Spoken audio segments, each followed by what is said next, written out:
नमस्कार दोस्तों, 29 न्यूज राजस्थान में आपका स्वागत है। आज तारीख है 2 जून 2025, वार सोमवार, तिथि है ज्येष्ठ शुक्ल पक्ष की सप्तमी। सबसे पहले जानते हैं राजस्थान प्रदेश की बड़ी खबरें। केंद्रीय स्वास्थ्य एवं परिवार कल्याण मंत्री की अध्यक्षता में समीक्षा बैठक।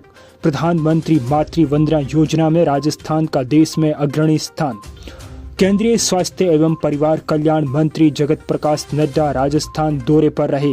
इस दौरान उन्होंने जयपुर में मुख्यमंत्री निवास पर चिकित्सा एवं स्वास्थ्य विभाग की समीक्षा बैठक की। जेपी नड्डा ने राजस्थान में केंद्र और राज्य सरकार की योजनाओं की प्रगति को लेकर सराहना की। वहीं मुख्यमंत्री भजनलाल शर्मा ने चिकित्सा सेवाओं एवं चिकित्सा शिक्षा में सहयोग पर केंद्रीय स्वास्थ्य एवं परिवार कल्याण मंत्री का आभार व्यक्त किया। शर्मा ने कहा कि राजस्थान ने जननी सुरक्षा योजना और प्रधानमंत्री मातृ वंदना योजना में देश में अग्रणी स्थान प्राप्त किया है। चिकित्सा एवं स्वास्थ्य विभाग को मजबूत बनाने के लिए एक वर्ष में लगभग 24,000 से अधिक पदों पर भर्तियां की गई। साथ ही करीब 26,000 पदों पर भर्तियां प्रक्रियाधीन हैं। उन्होंने कहा कि प्रदेश में 3,355 पंचायतें टीबी मुक्त हो चुकी हैं। मातृ एवं शिशु स्वास्थ्य के लिए मां वाउचर योजना लागू कर गांव कस्बों में राजकीय क्षेत्र में सोनोग्राफी की निःशुल्क सुविधा उपलब्ध कराई जा रही है। राज्य में अब तक 6 करोड़ 23 लाख से अधिक आभा आईडी बनाई जा चुकी है। प्रदेश की हर ग्राम पंचायत में खुलेगा पशु अस्पताल। पशुपालन मंत्री जोराराम कुमावत ने कहा कि राजस्थान के ग्रामीण इलाकों में पशुपालन न केवल रोजगार का प्रमुख साधन है, बल्कि इससे जुड़े आर्थिक और सामाजिक पहलू भी इस इलाके के लिए महत्वपूर्ण हैं। राजस्थान देश का दूसरा सबसे अधिक पशुधन उपलब्ध कराने वाला राज्य है। हर ग्राम पंचायत स्तर पर पशु चिकित्सालय खोलने के उद्देश्य से सरकार काम कर रही है। सुमेरपुर विधानसभा क्षेत्र की हर ग्राम पंचायत मुख्यालय पर पशु चिकित्सालय खोलने की मंजूरी मिल चुकी है। शिक्षा विभाग में खाली पदों को भरने की तैयारी। सचिव बोले, विभागीय प्रमोशन के बाद 20,000 पदों पर क्रिएट होगी वैकेंसी। शिक्षा विभाग के सचिव कृष्ण कुणाल ने बताया कि शिक्षा विभाग में काफी पद खाली हैं।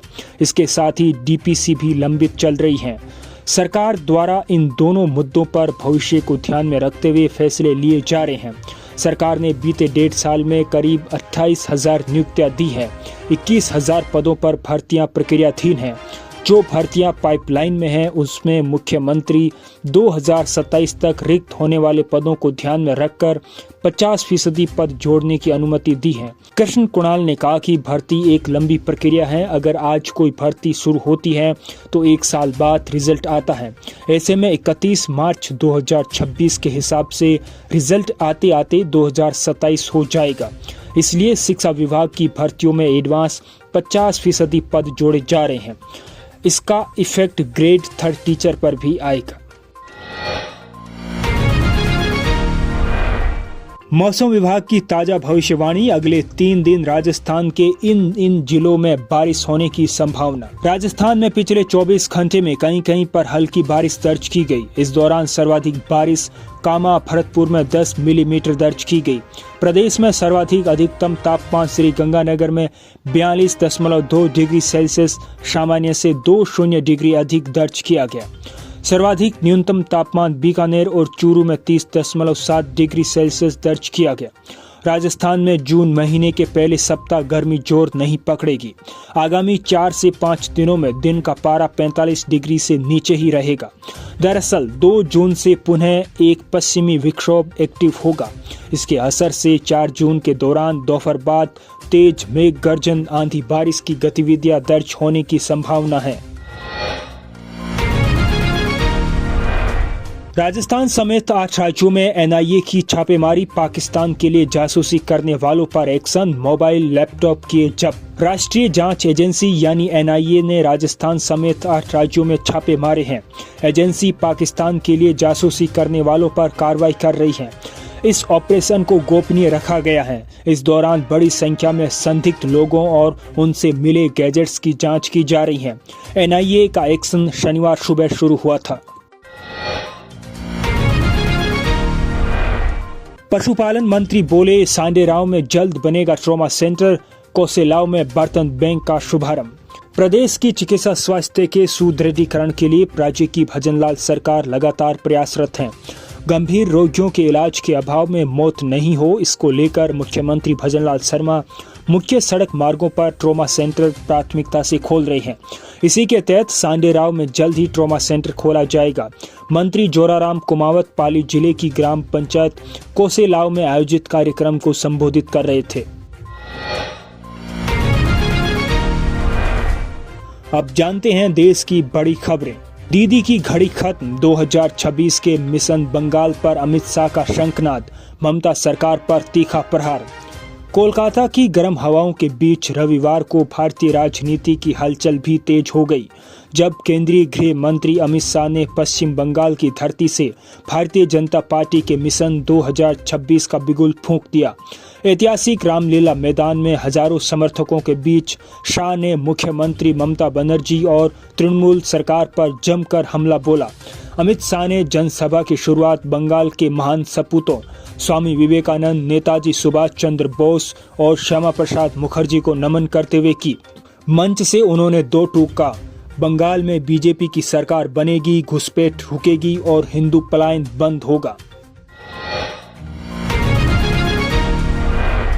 9 दिन में देश में 1300% बढ़े कोरोना केस, 48 घंटे में 21 मौतें, 3783 एक्टिव केस। बेंगलुरु में वैक्सीन की 3 डोज ले चुके मरीज की मौत। देश में कोरोना वायरस के एक्टिव केसेस की संख्या 3783 पहुंच गई है। स्वास्थ्य विभाग की वेबसाइट के मुताबिक 22 मई को भारत में 257 केस थे। 9 दिन में कोरोना के मामलों में 14 गुना बढ़ोतरी हुई है। केरल में सबसे ज्यादा 1400 मामले हैं, वहीं महाराष्ट्र में 485 और दिल्ली में 436 एक्टिव केस हैं। जनवरी 2025 से अब तक कोरोना से 28 मौतें हो चुकी हैं। ये जानकारी केंद्र सरकार ने जारी की है। अब जानते हैं दुनिया भर की बड़ी खबरें। गाजा में खाना बांटते समय गोलीबारी, 32 मौतें, 232 लोग घायल, अस्पतालों में जगह कम पड़ी, इजरायली सेना पर आरोप। दक्षिणी गाजा में रविवार को खाना बांटने के दौरान फिर से गोलीबारी हुई, जिसमें 32 फिलिस्तीनी लोगों की मौत हो गई। गाजा के सरकारी मीडिया ऑफिस ने कहा कि दक्षिणी गाजा के राफा शहर में रविवार को एक सहायता वितरण केंद्र के पास इजरायली सेना ने गोलीबारी की। यूक्रेन ने रूस के एयरबेस पर किया भयानक ड्रोन हमला, 40 से ज्यादा लड़ाकू विमान रनवे पर तबाह। यूक्रेन ने अभी तक का सबसे बड़ा हमला करते हुए रूस के एक एयरबेस को तबाह कर दिया, जिसमें कम से कम 40 से ज्यादा लड़ाकू विमानों के नष्ट होने की रिपोर्ट है। माना जा रहा है कि यूक्रेन के इस हमले के बाद रूस की तरफ से भी विनाशक प्रतिक्रिया होने की आशंका है और यह युद्ध अचानक काफी भयानक हो गया है। आज के इस बुलेटिन में इतना ही। कल फिर होगी मुलाकात, तब तक के लिए नमस्कार।